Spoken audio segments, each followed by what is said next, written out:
Close to 75 Bhutanese families now call Kansas City, Kansas home. All are refugees within the past couple years as the U.S. opened its borders in 2008. The grassroots initiative called Kansas Bhutanese Community exists to help protect their native culture, but also to encourage friendly relationships with their new neighbors, the Americans. The top leaders of the KBC met in a member's home to share their personal stories, hopes, and fears. When government armies went mad and started publicly raping Hindu ladies and then publicly killing innocent youths of the community, then people also went mad.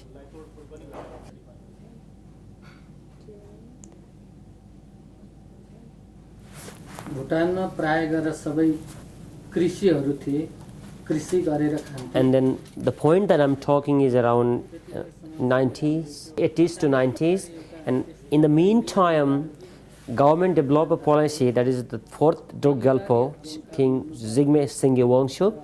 He built a policy that they have to speak only one kind of language, practice one kind of culture, habit one kind of habit by all the people in the country, and these are the language, culture, religion and practice or norms of the ruling class. This is a land of one people, one nation, where we only observe Buddhism. If you want to celebrate Hinduism and its practices, then you're going to leave the country. We used to respect Technology Rizal as our focal point in the government, and then the government was there led by the king. And then when the ethnic cleansing policies, chasing or evicting Nepali ethnic citizens away from country was started to be executed by the government, and then the majority of people who have known that was going to happen appealed the government via Technology Rizal, and then we in majority have appealed that we will follow this government, practice what the government says, but we want our religious, our cultural and our human rights to be guaranteed by this government. So when we appealed that, our appeal was not heard. Our activities that we used to practice were all banned. When we appealed that, the government does not listen that. Instead of our appeals were responded with brutalities, atrocities, and then homicides, genocides, mass killings, rapes, tortures. So we finally had to compromise with the situations and leave the country and get asylum where we can be safe.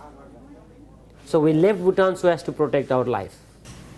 If I talk about my personal situations, when everybody started to be torn of turmoils because of those catharses or those atrocities built or exercised by the government, we were 5 brothers in my family, and then we had our individual business. Then we used to lead our life on our own style. But when the situation in the country was going worse, 3 of my brothers were arrested. I did not want to get arrested and be atrociated against the severe types of punishment that the government was already giving. So as to escape from that grave and then save from the situation, I was temporarily thinking that I'm going to go out of the country for a short span of time, and then once the situation will be improved, I'm going to come back. So I left the country, Bhutan. When I left the country, I had my wife and a 6-month-old baby. And when I reached to Nepal, I heard a rumor in the community that those individuals who have left Bhutan, leaving their families or wives back at home, need to send their wife, or their wives need to attend the army barracks and prepare food for the armies. So I did not like my wife to go and work in the barrack because their life would be very pathetic.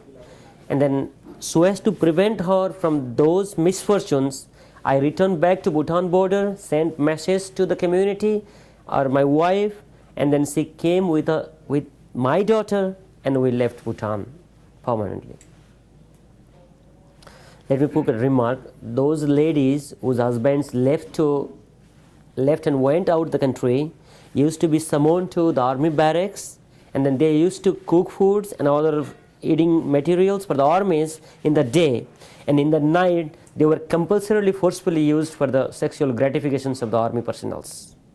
That was, he might not have known that, but that was what the situation was. After escaping the brutal government in Bhutan, and then after waiting at least 15 years in refugee camps in Nepal, and then after resettling in America, the Bhutanese still don't feel at home. So when I came to the Kansas, there were around 14 families. I'm in a Bhutanese family. So most of the people, when I met them, they talked of the past lives that they had in Bhutan and Nepal. So I found that many older people, they were feeling lonely. Listen to that. We are economic worker. We have worked in Bhutan during our youth. During our adult, we have worked in the refugee camps. But when we are aged here, we don't have any areas to work. The rest of the time that we pray to the God, invoke for the peace, but we would like to work and continue what we used to do in the past. But we don't have anything to do here. Then we can't just sit inside home and damp ourselves inside rooms. So we would like to request for specific types of work that we can do, engage and pass our time. I could remember the church people taking us to a program organized on Independence Day, if I'm not wrong. Yeah, it was Independence Day that almost all the Nepalese people, they were taken to Overland Park so that they could forget their sorrowful life here. They could just talk to each other, they could share their sorrows and happiness, and they will be used to the American situation. So slowly the people, they started schools so they could learn about the situation in Kansas and in and of the whole America. And the number of families that arrived in Kansas City also increased recently. So right now we are 75. like 70 families right now. So we could now just celebrate our festivals. We could organize different programs on our own. So I feel that life right now has improved a lot in comparison to the past. Once we resettle into United States, our youths who are tender, who are educated, they can adopt into the native society, native culture. But we plus 60s aged people, we would not like to do that because we have left Bhutan so as to preserve that, practice that. And if we can have a temple here, we can gather, practice what we have practiced. We would like to teach our generation what we have practiced, what was our cultural norms, why we have left Bhutan so as to practice that. We would like to teach that generation, but we don't have any spaces available to do that here. So we would like to appeal for that. They were banned to practice. Here we are free to practice. But we are in that place that where we can't practice anything on our own. And then the government has no any policies to promote us to practice those things based on our religion. Like if I'm a Christian, I can go hundreds of churches around. But if I'm a Hindu, where can I go? I don't have any places to go. I can go, but I have to go to Georgia. So I have to go to my temple, Hindu temple. Or I have to go to Indiana. Or I have to go to Canada. Which I can't do. And I can't perform those activities in my house because I am jobless. I don't have capacity to earn big dollars. So, yes, I am free to practice everything here. But I don't have capacity. That means I am not free. जुन हामीहरूलाई We are fearing that our generation will forget our language, our culture, our tradition. As a representative or a leader of Bhutanese community, I am so worried that how we can satisfy our aged people who are asking for their cultural practices, how we can teach this culture to our generations. Thinking this, I am so worried personally. as per our religion, we need to have a common temple, and then our cultural activities of our children from birth to aging has to be specifically done over time, and we need a priest in a temple so that every kinds of activities or every kind of cultural performances can be performed in common in a particular temple.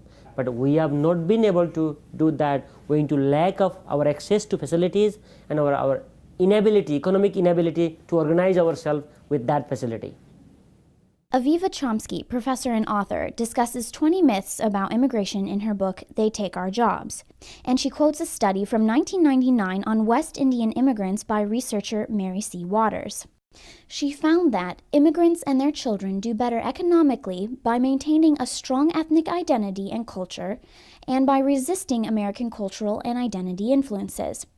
Those who resist becoming American do well, and those who lose their immigrant ethnic distinctiveness become downwardly mobile.